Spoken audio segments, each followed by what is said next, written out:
আসসালামু আলাইকুম রহমতুল্লাহ নাহমাদুহু ওয়া নুসাল্লি আলা রাসূলিহিল কারীম আম্মা বা'দ। আজকের এই দর্সে আমরা আলোচনা করব একটি আদর্শ ফতোয়ায় যেসব গুণাবলী থাকা জরুরি। একটা ফতোয়া আমি লিখলাম, সেই ফতোয়ার মধ্যে কোন কোন গুণাবলী থাকতেই হবে, না থাকলে সেই ফতোয়াটা আদর্শ ফতোয়া হবে না। এই বিষয়গুলো নিয়ে আমরা আলোচনা করব। যে কোনো বিষয়ে যদি আমরা দক্ষতা অর্জন করতে চাই, সেই দক্ষতা অর্জনের জন্য একজন মাহের উস্তাদের অধীনে দীর্ঘদিন মেহনত করতে হয়। তেমনিভাবে ফতোয়ার ক্ষেত্রে বা ফতোয়া লেখার ক্ষেত্রে যদি আমরা ভালো করতে চাই, সেক্ষেত্রেও আমাদের একজন দক্ষ একজন মুফতি সাহেবের নিকট, মুরব্বীর নিকট দীর্ঘদিন আমাদের সেটা নিয়ে তামিল করতে হবে।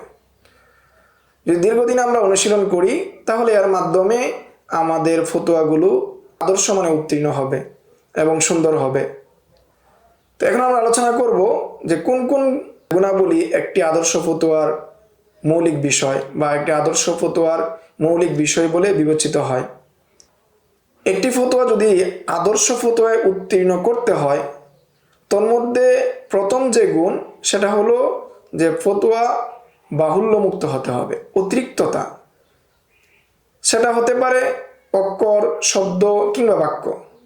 যে অতিরিক্ত একটা শব্দ আছে, অতিরিক্ত একটা অক্ষর আছে বা অতিরিক্ত একটা জুমলা আছে, বাক্য আছে, সেটাকে আমাদের ছাঁটাই করে ফেলতে হবে।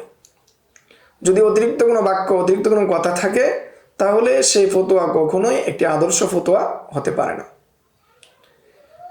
2 নাম্বার গুণ হলো সেই ফতোয়ার মধ্যে কোনো ধরনের বানান ভুল থাকতে পারবে না।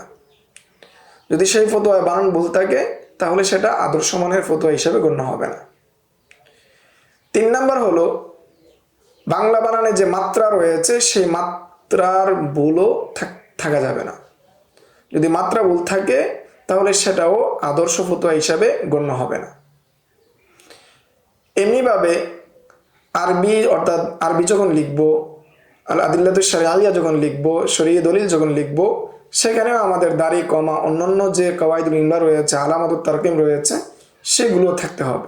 সেগুলো যদি না থাকে, তাহলে একটি আদর্শ ফতোয়া হওয়ার ক্ষেত্রে প্রতিবন্ধক হবে। 4 নম্বর বিষয় হলো যে অপ্রয়োজনীয় শর্ত বা কয়েদ থাকলে সেটা বাদ দিতে হবে।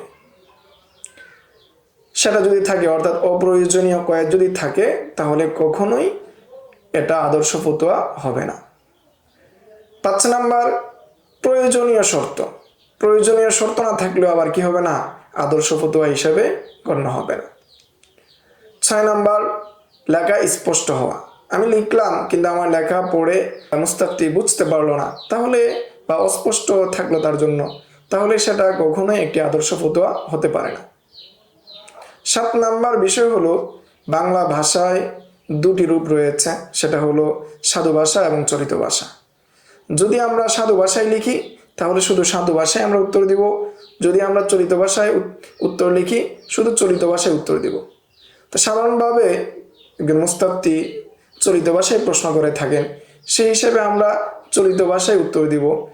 কিন্তু চলিত ভাষায় উত্তর দেওয়ার ক্ষেত্রে আমরা কখনোই সাধুকে মিশ্রিত করব না। এই 7টি বিষয় যদি আমরা খেয়াল রাখি, তাহলে আশা করা যায় আমাদের ফতোয়া সুন্দর হবে। এবং এই 7টি বিষয় যদি আমরা গুরুত্ব না দিই, কখনো আমাদের ফতোয়া সুন্দর হবে না এবং আদর্শ ফতোয়ায় উন্নীত হবে না বা আদর্শ ফতোয়ার পর্যায়ে পৌঁছবে না। এই ছিল একটি আদর্শ ফতোয়ার ক্ষেত্রে যেসব গুণাবলী থাকা জরুরি, তা নিয়ে সংক্ষিপ্ত আলোচনা। আসসালামু আলাইকুম ওয়া রাহমাতুল্লাহ। يؤتي الحكمة من يشاء ومن يؤت الحكمة فقد أوتي خيرا كثيرا وما يذكر إلا أولو الألباب